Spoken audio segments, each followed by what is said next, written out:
Why do we love to root for the bad guy? To find out, we must understand Sean Strickland. He's like talking about killing himself, and I'm like, oh God. I'm like, dude, Dad, dude, you should do it, man. Like, The Joker. My mom died. Celebrating. And the anti-hero. An anti-hero is the main character in a story who lacks the conventional principles that we associate with a hero.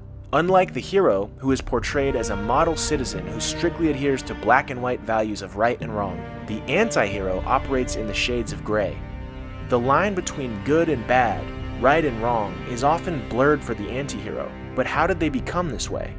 Swiss psychiatrist Carl Jung popularized the idea that there were multiple aspects of the self within each of us. First, our persona. Our persona is the mask we show the world. It's often molded by feedback we receive as kids.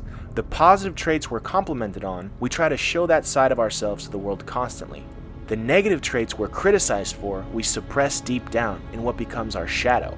More on that later. The persona is molded by the positive traits we were encouraged to keep exhibiting and the role models we look up to. It's who we think we need to be to fit into society.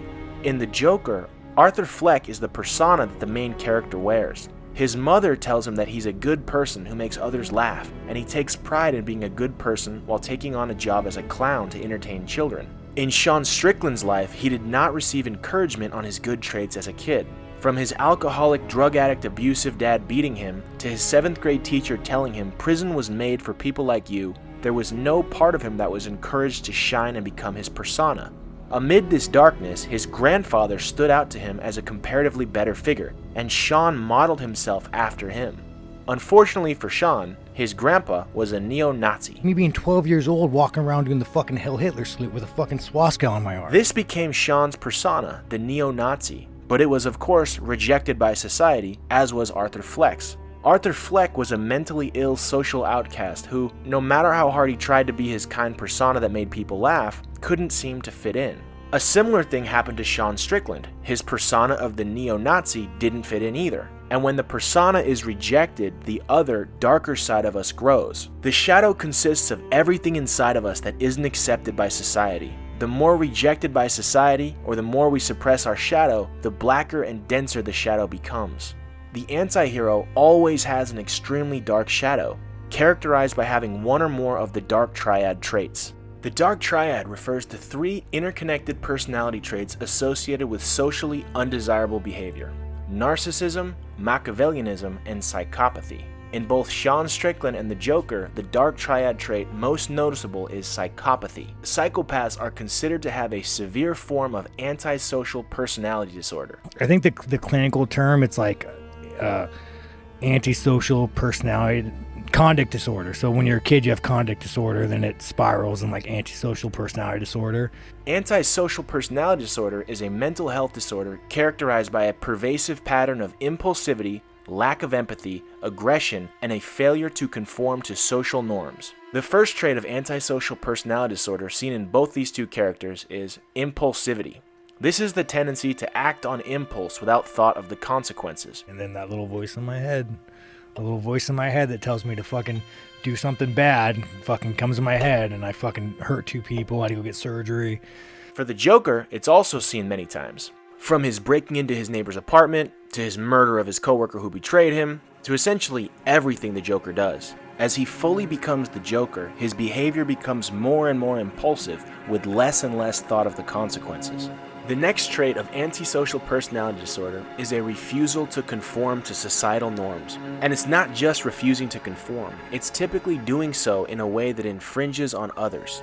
For Sean Strickland, it's seen in basically everything he does.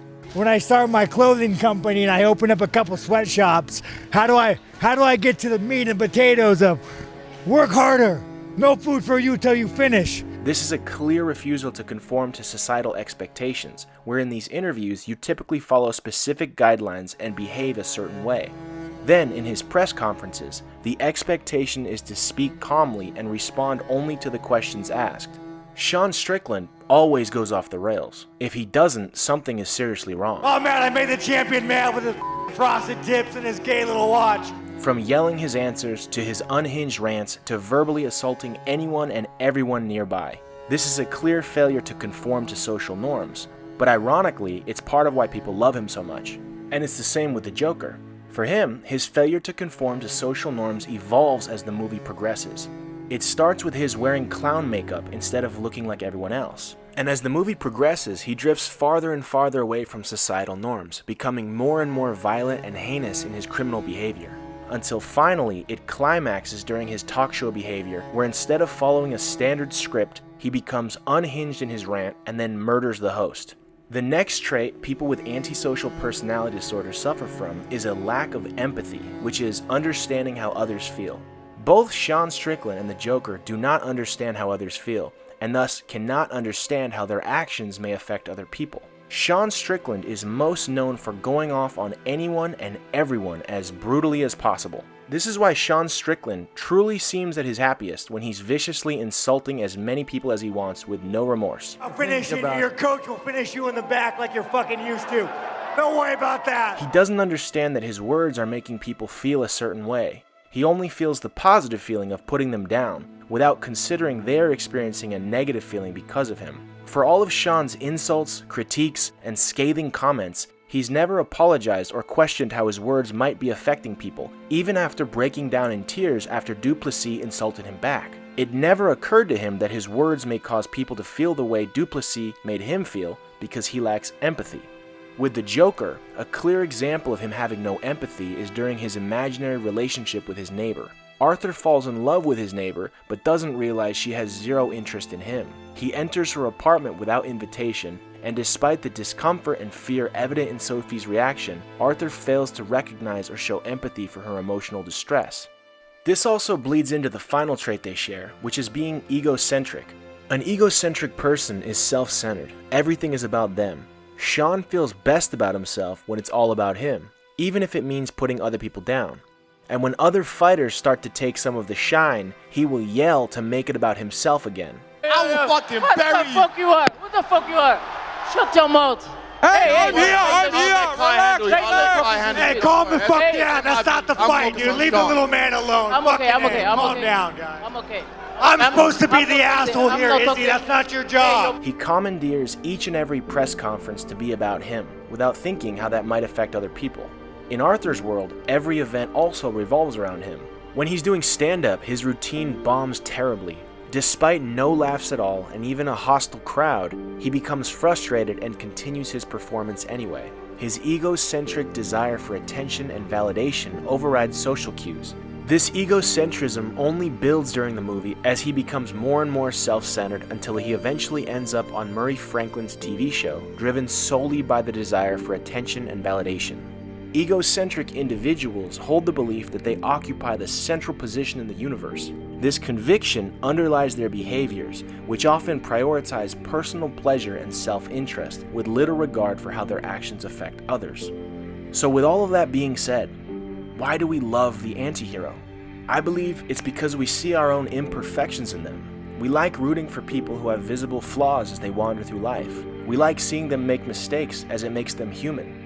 In this world of filters and fakes, an authentic and deeply flawed person is seen as much more relatable than a perfect person. But why did one of these anti-heroes become a full-blown villain while the other became a UFC world champion? The divergence in the paths taken by the Joker and Sean Strickland can be attributed to their approach to their inner shadows. The Joker succumbed to his shadow, fully embracing the identity by donning the mask, allowing negative impulses to dictate his actions and spiral his life out of control. On the contrary, Sean Strickland brought his shadow into the light. Acknowledging the darkness within, he channeled it productively through fighting. Despite harboring demons, he used 4-ounce gloves to give expression to this side of himself in a place where such darkness is not just accepted, but encouraged. He channeled his dark side into a productive force for good. Sean Strickland is as real as they come, and he doesn't shy away from the fact that he's not perfect. He embraces it and boldly proclaims his imperfections to the world. He is someone who has battled such hardships in life, he's proud of the person he's become through it, scars and all. In doing so, he has become a shining light for people dealing with trauma, and his journey shows that regardless of the hardship one faces in their life, success and happiness are still attainable. Your home life, how you're living your life matters way more than any title, you guys. And I'm living better for you guys, through you guys. Thank you. Hey, thanks for watching. If you enjoyed the video, make sure to subscribe. And if you want more videos like this, check out this one here where I analyze Israel Adesanya's life